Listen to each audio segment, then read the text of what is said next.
नमस्कार दोस्तों, national updates के एक और वीडियो में आपका स्वागत है। चलिए देखते हैं आज के महत्वपूर्ण अपडेट्स। दोस्तों पहली अपडेट तमिलनाडु से है, जहां दोस्तों तमिलनाडु गवर्नमेंट ने मई 2018 में तूतीकोरिन के कॉपर प्लांट को बंद कर दिया था as per Madras high court guidelines के कारण। वहीं दोस्तों वेदांता ग्रुप ने ये प्लान बनाया है कि ये लगभग 5 लाख टन पर ईयर की कैपेसिटी वाला कॉपर प्लांट तमिलनाडु में स्टैब्लिश करेगा। दोस्तों स्टेट गवर्नमेंट ने इसके लिए एक्सप्रेशन ऑफ इंटरेस्ट स्टैब्लिशमेंट के लिए निकाला था, जिसके तहत वेदांता ग्रुप ने अपना सबमिशन दिया है। दोस्तों वेदांता ग्रुप इस नए प्लांट को सेटअप करने के लिए करीब 1000 एकड़ लैंड की मांग कर रहा है और वो क्षेत्र अच्छे से कनेक्ट होना चाहिए कॉरिडोर के माध्यम से या फिर रेलवे हाईवे के माध्यम से, ताकि भारी मात्रा में मटेरियल मूवमेंट वहां आसानी से हो सके। दोस्तों वेदांता ग्रुप ने कहा है कि ये करीब 10,000 करोड़ तक की इन्वेस्टमेंट करेंगे तथा इनके इन्वेस्टमेंट से 10,000 लोगों को इनडायरेक्ट जॉब मिलेगा। दोस्तों तूतीकोरिन कॉपर प्लांट 2018 में बंद पड़ गया था, जिसके कारण दोस्तों भारत का कॉपर प्रोडक्शन लगभग हाफ हो गया था, जिसके कारण देश को 2020 में 1,51,964 करोड़ टन कैपेसिटी के कॉपर को इंपोर्ट करना पड़ा था। वहीं दोस्तों 2020 में ये काफी बड़े आंकड़े थे, तो इसी को देखते हुए ये कॉपर प्लांट बहुत ही ज्यादा जरूरी होने वाला है भारत के कॉपर रिक्वायरमेंट्स को पूरा करने के लिए, क्योंकि दोस्तों कॉपर का यूज इलेक्ट्रॉनिक इंडस्ट्री में बहुत ही ज्यादा जरूरी है और भारत के अंदर जो ये इम्पोर्ट राइस हुआ है ये भी कम हो सके। दोस्तों नेक्स्ट अपडेट गाजियाबाद उत्तर प्रदेश से है, जहां दोस्तों गाजियाबाद नगर निगम ने वेडनेसडे को 150 करोड़ रुपए रेस किए हैं फ्रॉम बॉम्बे स्टॉक एक्सचेंज। दोस्तों बीएसई में इन्होंने अपना बॉन्ड लिस्ट किया था तथा उसके तहत गाजियाबाद नगर निगम ने पैसे रेस किए। दोस्तों बीएसई में कई सारे म्युनिसिपल कॉर्पोरेशन ने बॉन्ड जारी किए हैं तथा पैसे यहां से रेस किए हैं। अगर दोस्तों आपको आसान भाषा में बताऊं तो कोई भी municipal corporation Bombay stock exchange में अपना बॉन्ड लिस्ट कर सकती है, तो 1 वर्ष जितनी रकम उसे चाहिए उसका बॉन्ड जारी करके इन्वेस्टर से पैसे ले सकती है तथा उसको निश्चित समय काल पर तय ब्याज दर पर उन्हें पैसे इन्वेस्टर्स को लौटाने होंगे किस्तों में। तो इसके सहारे बहुत ही आसान हो जाता है म्युनिसिपल कॉर्पोरेशन के लिए फंड इकट्ठा करना। हमारे यहाँ पर दोस्तों म्युनिसिपल कॉर्पोरेशन को स्टेट गवर्नमेंट पर निर्भर रहना पड़ता है जो भी परियोजनाएं चलानी होती है। तो कभी कभार ऐसा होता है कि कुछ परियोजनाएं बहुत ज्यादा जरूरी होती हैं, तो उनके लिए इन्हें एक्स्ट्रा फंड चाहिए होता है, तो इसके लिए वो बैंक के पास जाते हैं। तो बैंक से फंड उतनी आसानी से मिलता नहीं है, लेकिन दोस्तों बीएसई स्टॉक एक्सचेंज में बॉन्ड लिस्ट करके म्युनिसिपल कॉर्पोरेशन आसानी से फंड इकट्ठा कर सकते हैं अपनी कैपेसिटी के अनुसार, जितनी वो क्षमता रखती हैं देने की।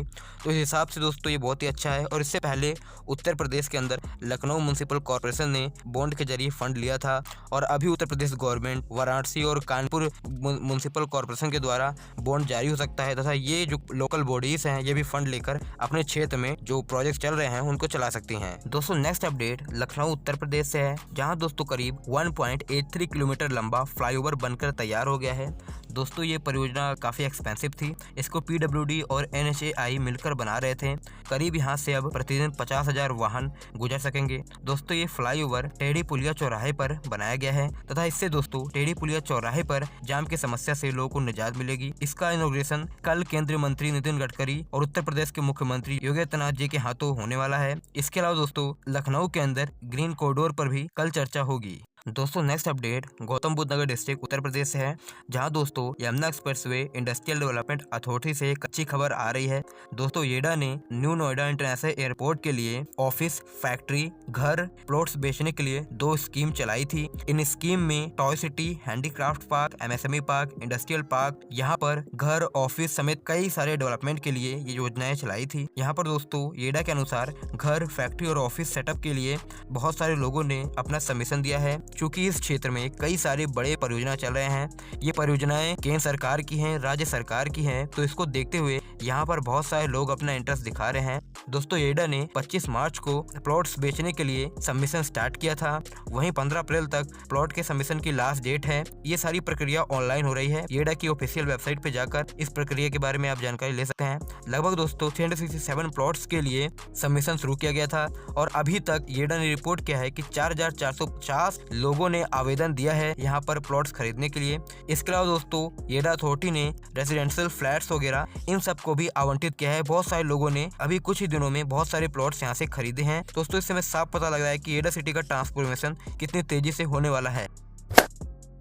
दोस्तों नेक्स्ट अपडेट भारत की जीडीपी से संबंधित है, जहां दोस्तों द वर्ल्ड बैंक ने अपना एस्टिमेशन लगाया है कि इंडियन इकोनॉमी 2021-22 में 4.7% से 10.1% की ग्रोथ रेट हासिल कर सकती है। वहीं दोस्तों मैं आपको जानकारी के लिए बता दूं कि वर्ल्ड बैंक ने जनवरी में ये एस्टिमेशन लगाया था कि भारत की जीडीपी 5.4% की ग्रोथ रेट हासिल करेगी। लेकिन अब जो ये नए आंकड़े उन्होंने लाए हैं, इसके तहत हमें ये पता लग रहा है कि इन्होंने जो एस्टिमेशन लगाया था वो उतना परफेक्ट नहीं था, और अब जो एस्टिमेशन लगाया है इसके तहत भारत की जीडीपी बहुत ही तेजी से ऊंचाइयां छू सकती है। अब दोस्तों बहुत सारे लोग हैं जो अक्सर कमेंट करते रहते हैं कि भारत की जीडीपी ग्रो नहीं होगी। अब उन्होंने कौन सा ऐसा आर्टिकल पढ़ लिया है कि उन्हें लगता है कि भारत की जीडीपी वापस पटरी पे नहीं आएगी। यहाँ पर दोस्तों मैं पटरी पे आने की बात नहीं कर रहा, यहाँ पर एक ऐसी ग्रोथ की बात कर रहा हूँ जो कि पिछले साल जितना भी भारत के अंदर डाउनफेल हुआ था वो सब रिकवर करेगी। मैं ऐसी ग्रोथ की बात कर रहा हूँ। यहाँ पर 1-2 ये % की बात आती नहीं है जीडीपी ग्रोथ में। अब दोस्तों वर्ल्ड बैंक के हिसाब से मैं आपको कारण बता देता हूँ कि उन्होंने ये एस्टिमेशन जो लगाया है कि भारत की अर्थव्यवस्था क्यों इतनी तेज रफ्तार हासिल करेगी। तो इसका जो सबसे पहला और महत्वपूर्ण एग्जाम्पल उन्होंने दिया है, प्राइवेट इन्वेस्टमेंट का कंजप्शन बहुत ही तेजी से होने वाला है और हो भी रहा है। इसके अलावा यहाँ पर इन्वेस्टमेंट बहुत ज्यादा आ रही है। तो इसका एक साफ सीधा एग्जाम्पल आपको दे दूं, पिछले साल भारत के अंदर एफडीआई बहुत ही अच्छी मात्रा में आई थी। तो इस कारण जो एफडीआई पिछले वर्ष आई थी वो अब ग्राउंड लेवल पर इसका कंजप्शन होने लगा है। तो इस कारण भारत जीडीपी जो है वो बहुत ही तेजी से रफ्तार पकड़ सकती है। इसके अलावा दोस्तों एक और मैं आपको अच्छी खबर बता देता हूँ कि मार्च में ये रिपोर्ट आई है, भारत के अंदर जो इलेक्ट्रिसिटी कंजप्शन है वो 24% इंक्रीज हुआ है, जो कि दोस्तों इस वर्ष बहुत ज्यादा है। इससे दोस्तों ये साफ पता लगता है कि जो भारत के अंदर इंडस्ट्रीज बंद हो गई थी, इसके अलावा जो नई इंडस्ट्रीज खुली हैं इन्होंने प्रोडक्शन स्टार्ट कर दिया है, जिसके कारण जो इलेक्ट्रिसिटी कंजप्शन है ये बढ़ा है। वेल दोस्तों फाइनेंशियल ईयर 2021-22 आज से स्टार्ट हो गया है। तो ज़्यादातर जो गवर्नमेंट की जितनी भी पीएलआई स्कीम के इंसेंटिव्स वगैरह थे और जो भी नई नीतियाँ वगैरह लाई थी वो सब आज से लागू हो जाएंगी। तो इससे हमें उम्मीद है कि भारत का जो एक्सपोर्ट है वो भी बढ़ेगा, हमारे यहाँ पर जो मैन्युफैक्चरिंग है यहाँ पर भी ग्रोथ देखने को मिलेगी। तो यहाँ से दोस्तों एक नया समय काल शुरू होता है और भारत की इकोनॉमी में भी एक नया टाइम शुरू होता है। अब देखते हैं दोस्तों क्या क्या ग्रोथ भारत की इकोनॉमी देखने वाली है। दोस्तों नेक्स्ट अपडेट NHAI से है, जहां दोस्तों NHAI ने दिल्ली मुंबई इंडस्ट्रियल कॉरिडोर के तहत बन रहे दिल्ली मुंबई एक्सप्रेसवे के लिए, जो कि दोस्तों भारत के अंदर सबसे बड़ा एक्सप्रेसवे होने वाला है। दोस्तों ये काफ़ी एडवांस एक्सप्रेसवे होगा तथा यहाँ पर ई लेन भी होगा। तो इसके लिए यहाँ पर बहुत ज़्यादा फंड चाहिए। तो इसी के लिए DMC डेवलपर, जो कि एक फुली ओन्ड SPV है NHAI की, 9,731 करोड़ रुपए फ्रॉम मैनी बैंक्स, जिसमें SBI, PNB, bank of Maharashtra, axis bank शामिल है। दोस्तों इतने पैसे दिल्ली मुंबई एक्सप्रेसवे के कंस्ट्रक्शन के लिए अलॉट कर दिए गए हैं। दोस्तों नेक्स्ट अपडेट अमेरिका से है, जहां दोस्तों मैं आपको एक महत्वपूर्ण खबर बताने वाला हूं, जिससे आपको ये पता लगेगा कि भारत की सरकार भारत के अंदर इंफ्रास्ट्रक्चर डेवलपमेंट पर कितना फोकस कर रही है। दोस्तों ये खबर अमेरिका से है, जहां अमेरिका के राष्ट्रपति जो बाइडेन ने कहा है कि नेक्स्ट 8 ईयर्स में अमेरिका के अंदर $2.3 ट्रिलियन यहाँ पर इंफ्रास्ट्रक्चर डेवलपमेंट के लिए खर्च करेंगे। अब इसका कंपेरिजन मैं भारत से करना चाहूंगा। दोस्तों भारत के प्रधानमंत्री नरेंद्र मोदी जी ने 2020 में ही ये अनाउंस किया था कि वो करीब $1.4 ट्रिलियन 2024 तक भारत के इंफ्रास्ट्रक्चर पर खर्च करेंगे। और दोस्तों अगर पुराने आंकड़े देखें तो भारत में करीब 2008 से 17 तक के बीच इंफ्रास्ट्रक्चर पर करीब $1.1 ट्रिलियन खर्च हुआ था। अब दोस्तों टाइमलाइन देखें तो इतना सारा पैसा करीब 10 सालों में खर्च हुआ था। अब इतना ही पैसा सरकार केवल 5 सालों में खर्च करेगी। तो इस तरीके से देखें तो भारत सरकार एक हैवी इन्वेस्टमेंट कर रही है इंफ्रास्ट्रक्चर के क्षेत्र में। अब चूंकि दोस्तों मैं अमेरिका से कंपैरिजन कर रहा हूं, तो अमेरिका की अर्थव्यवस्था भारत के मुकाबले बहुत ही ज्यादा बड़ी है, मजबूत भी है। तो इस हिसाब से देखा जाए तो उनकी इन्वेस्टमेंट ज्यादा है। फिर भी अगर भारत के परिप्रेक्ष्य में देखें तो भारत बहुत ही बड़ी हैवी इन्वेस्टमेंट करने जा रहा है इंफ्रास्ट्रक्चर के क्षेत्र में। क्योंकि दोस्तों इन्वेस्टमेंट आकर्षित करने के लिए सिर्फ ईज ऑफ डूइंग बिजनेस ही अच्छा होना नहीं चाहिए, बल्कि गुड इंफ्रास्ट्रक्चर भी होना चाहिए।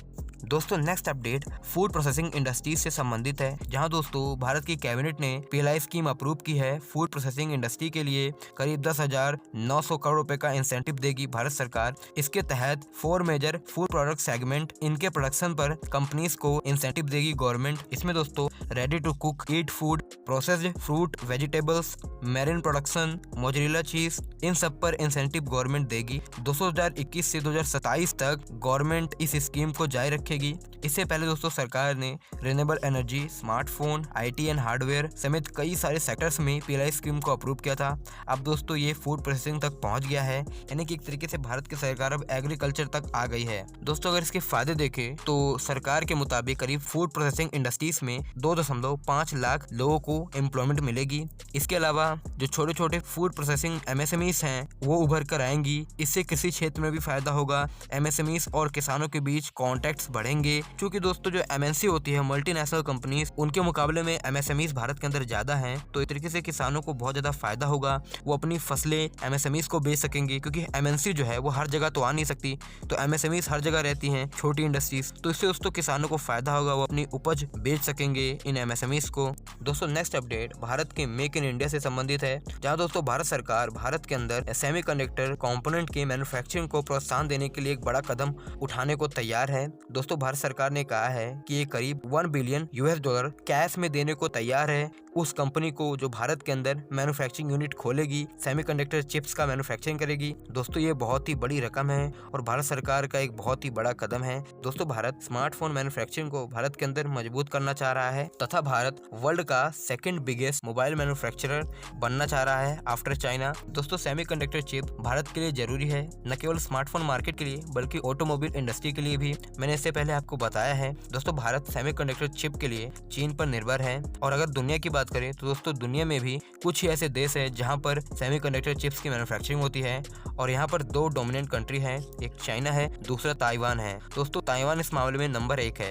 अगर दोस्तों किसी भी कारण से कोई भी ताइवान बेस्ड कंपनी भारत के अंदर आती है, सेमीकंडक्टर चिप्स का मैन्युफैक्चरिंग करती है, तो ये भारत के लिए बहुत ही अच्छा होगा। दोस्तों देखने वाली बात है कि गवर्नमेंट का ये अटेम्प्ट कितना सक्सेसफुल हो पाता है। चलिए दोस्तों कुछ स्टार्टअप अपडेट्स देख लेते हैं, जहाँ दोस्तों 2021 का पहला भारतीय यूनिकॉर्न स्टार्टअप InMobi, इनने दोस्तों प्लान बनाया है कि जल्द ही अपना IPO लॉन्च करने वाले हैं US स्टॉक एक्सचेंज में, तथा यहाँ से वो करीब ये एस्टिमेशन लगा रहे हैं कि ये 12 से 15 बिलियन $US रेस कर सकते हैं। इन्होंने इतना टारगेट बनाया है। दोस्तों इस स्टार्टअप का एप्लीकेशन रोपोसो भारत के अंदर तेजी से ग्रो हो रहा है। इसके अलावा दोस्तों भारत के कई सारे स्टार्टअप इस साल अपना IPO लॉन्च करने वाले हैं। इसमें मैंने आपको बताया था कि जोमेटो है और पॉलिसी बाजार है। दोस्तों ये स्टार्टअप अपना IPO US स्टॉक एक्सचेंज और भारत के स्टॉक एक्सचेंज में लॉन्च कर सकते हैं। तो इस साल भारत के बहुत सारे यूनिकॉर्न अपना IPO लॉन्च करने को तैयार है। दोस्तों इससे कंपनी में बहुत ही बड़ी हलचल होने वाली है, कंपनी का वैल्यूएशन बढ़ने वाला है। तो देखने वाली बात है कि इससे कितना फायदा होता है इन स्टार्टअप्स को। तो गाइस आज की इस वीडियो में इतना ही। अगर आपको वीडियो पसंद आए तो वीडियो को लाइक करें, चैनल को सब्सक्राइब करें। धन्यवाद आपका ये वीडियो देखने के लिए।